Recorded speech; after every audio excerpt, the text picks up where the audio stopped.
Alright, this video will be on my new ram pump.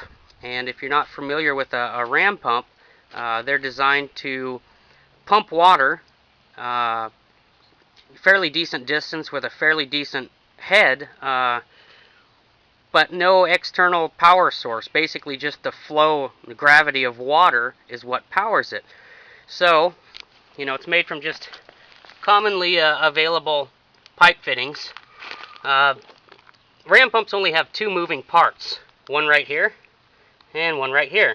What these are brass swing check valves, and I have one here I can kind of show you. It has a little flapper in there. So basically it's just a one-way valve. So on this outside you have it so that the valve hangs open and the water pressure actually has to lift up and close the valve like that. And on this other side, it's the exact opposite, so that the water pressure opens it up, but it can't come back. And what happens is, you set this up in a creek or a stream or, a pond that has access to like a hillside or something like that. They won't work in wells, but pretty much every other water source, if you can get the water moving, it'll work. This is my drive pipe here, and this is PVC 1 inch, and it's just for the test. Drive pipes are best if made out of steel, but for testing purposes this PVC will work. And it runs right up here to my porch, to a 4-gallon bucket with a whole bunch of silicone gobbed on it. And basically this is just my water source, my temporary water source to test this thing. And I have a garden hose here that I just pour water into it. So the water comes flowing down this 1-inch pipe, and because it has some weight behind it, some gravity behind it, it has some force. It continues through this pipe and it'll flow out this valve until the flow rate reaches a point where the little flapper can no longer hold it back, and it slams shut, and that creates what's known as a water hammer effect. The water has nowhere to go but up through this check valve, and this is a 2-inch by 30-inch piece of PVC. It has a cap welded, I'm used to fabricating, cap glued on the top. And 15 inches of this, basically half the distance, is filled with closed cell foam, or more commonly known as a water weenie. Basically, and what this acts like is a bladder, closed cell form. So every time this thing pumps, it'll compress this and rebound, and compress and rebound. This is the simplest way I found to build them. Other people use bicycle inner tubes and things like that. But anyhow, the water slams this shut, it's forced up into here, and it compresses the air that's in this tube to a point where the air wants to spring back because it's been compressed from that water hammer effect. So it tries to spring back and push the water. The problem is it can't go backwards through this check valve, so its only way out is through this T and out my hose here. And basically I've got this hose that runs up the side of my house, and we'll try to get out of the sunlight up to the top of a 6-foot ladder sitting on the edge of my roof here, and that's probably about 15 foot ahead, with basically 4 foot of fall from my source bucket up here. So this thing, it's pretty neat.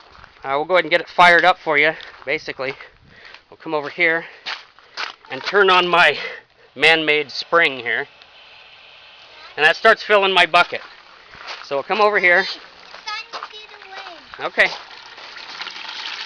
So we just drop that in there, start filling the bucket. Oh, the pump's already started clicking, I can hear it. So basically, that's what happens. The water's flowing, it slams that little check closed, and we're building up pressure, although I think my gauge is bad because I'm not reading any pressure, but the pump certainly works. So basically gravity is forcing this pump to operate. Now we'll crack this valve here, and you'll hear the second valve start clicking. Oh, she stopped. We got too greedy. Just give her a poke. I gotta go slow down my man-made stream here.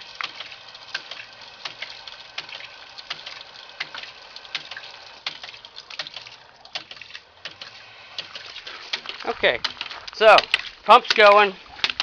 Sorry about that. We'll start cracking this valve open.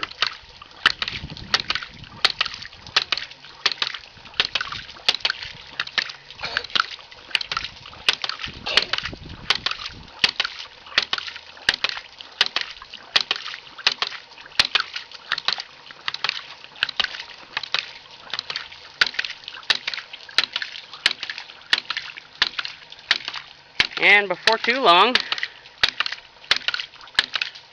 there we go, I just heard it. We're pumping water. Although you can't see it falling right now. Let's get in a spot where you can see. There we go. I'll try to get up there. Boy, it's really hard to see. I'll try to get some blue sky behind it.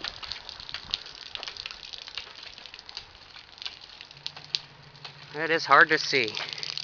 Anyhow, that's the water we're getting pumped out of it. It's about 10% or so of the water that's going through the pump actually gets pumped to where you're going. And while this may not look like a very large amount of water, you got to remember that this thing runs 24 hours a day, 7 days a week, non-stop. That small amount of water, although I haven't done a test on it as of yet, you know, that's probably, I don't know, half a gallon a minute or so. You know, times that by 24 hours, that's a pretty substantial amount of water for relatively no cost. I mean, with the exception of buying the fittings. So we'll come back over here. And I just love that it works completely off-grid, you know, just off the water hammer effect. And something's definitely wrong with my pressure gauge, because normally it's about 20 psi or so. But that's no biggie. And you can see the whole setup shaking because of the water hammer. So there it is, little weekend project I was working on. Please rate and comment.